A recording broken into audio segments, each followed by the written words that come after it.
Well, hello everybody and welcome to Assembly. I'm going to start with the rugby reports, and yesterday the under-15s played in the regional semi-cup final of the National Cup. It was an excellent performance, saw us win 37-5 against Durham. I only saw a few minutes but it did look pretty exciting and well done to the boys. So we now move into the last 16 round in the new year. The third 15 were also in action. They were away at Ampleforth and they secured a good win 37-7. Girls hockey, very exciting, cold day early in the week. This Wednesday saw the under-18s play their last 16 national game against Ellesmere College from Shropshire.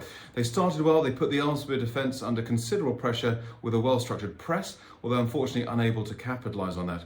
The game, however, was always competitive and end-to-end, but it was Ellesmere who took their chances and who've progressed through to the quarter-finals. It's been a fantastic cup run from the sixth form team. Massive congratulations, very well done indeed. 15As and 14B teams travelled to a very wet and a very cold Ampleforth. 15As lost, but they continue to develop and they put in a much improved second half performance. The 14B team played very well and in challenging conditions, and they were rewarded with a 1-1 draw. Right. Music. Well, there's one place to start at the moment. Obviously, the beginnings of Christmas music coming on, but the main music, of course, is Les Mis. And I'm just going to read MK's report, which is a big thank you, it says, to everyone involved with Les Miserables this week.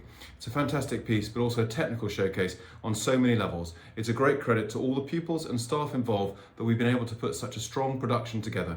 Been very well received so far, and good luck with the final show this evening. Well, my message from me, I'm recording this on Thursday afternoon. I was at the opening night last night. It's a stormer. It's absolutely blistering. I know that tickets have been very hard to get hold of, so those of you who've been lucky enough to be there and parents who've been lucky enough to be there, I know you'll join with me in saying it's an absolute triumph. The musicianship, the backstage crew, everything, as well as the acting on stage. So very, very well done indeed. And I likewise hugely looking forward to this final performance later on Friday evening.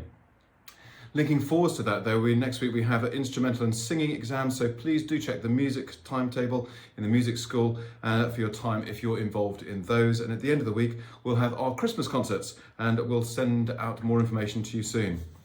Another link across from music across to Lambda. Lambda, of course, being communication and performance exams, they're highly recognised as well. And there'll be a Lambda showcase of pupils' work next Wednesday, the 8th of December in the Drama Studio. That's from 6:30 to 8:30. Do come along if you'd like to find out more about that, and good luck to all the pupils who are taking part.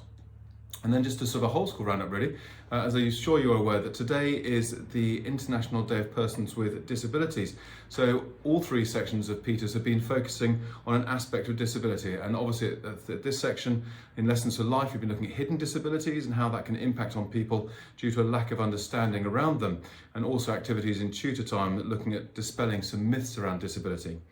In the younger section, they've had Sean Gaffney, who's a competitor at the Invictus and Commonwealth Games, who came into school, delivered an assembly to the children, and following that they took part in sporting activities with them.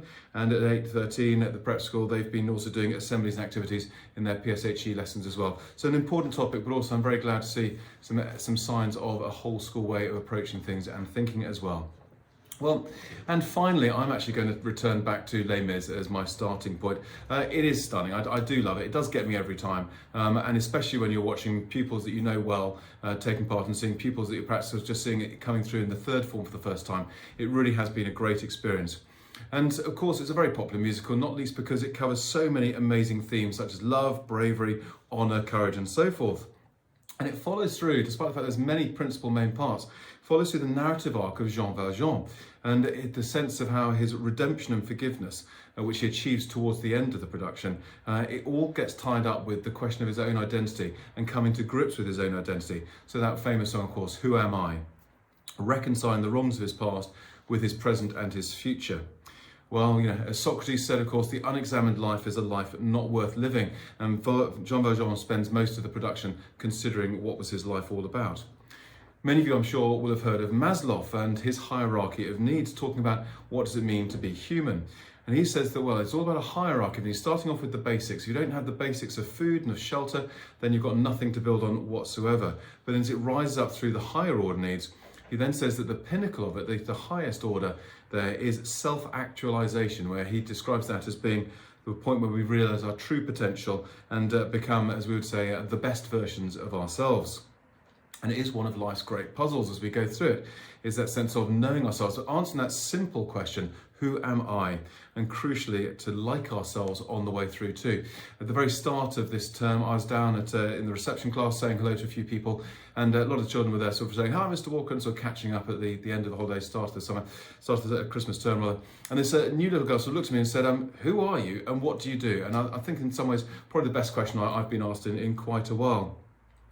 But talking about the things which really matter to us as we go through life as well, one of them obviously is the joy of doing things that we love and enjoy doing, and the great joy of having musical theatre back in the school for the first time since Beauty and the Beast in December 2018.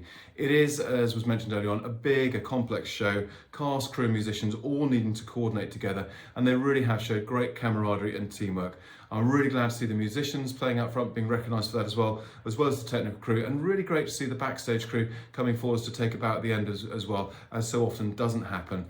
So really pleased to see that sense of respecting and recognising the achievements of everybody. So very well done, really tremendous, looking forward to it, and a great reminder to us all that here we are, of course, we are one large community, but that is a community that's founded upon the accumulation of all of the individuals as well. So looking forward to that performance tonight. And obviously we're now moving forwards into the last fortnight of terms, so let's make the most of it and have a really good time and enjoy it as well on the way through, as we perhaps cope with a sense of tiredness that naturally kicks in. So let's keep going, keep vigilant with the COVID, rates are low, let's try and keep it that way, ventilations, masks and hygiene. As ever, stay safe, go well, crack on.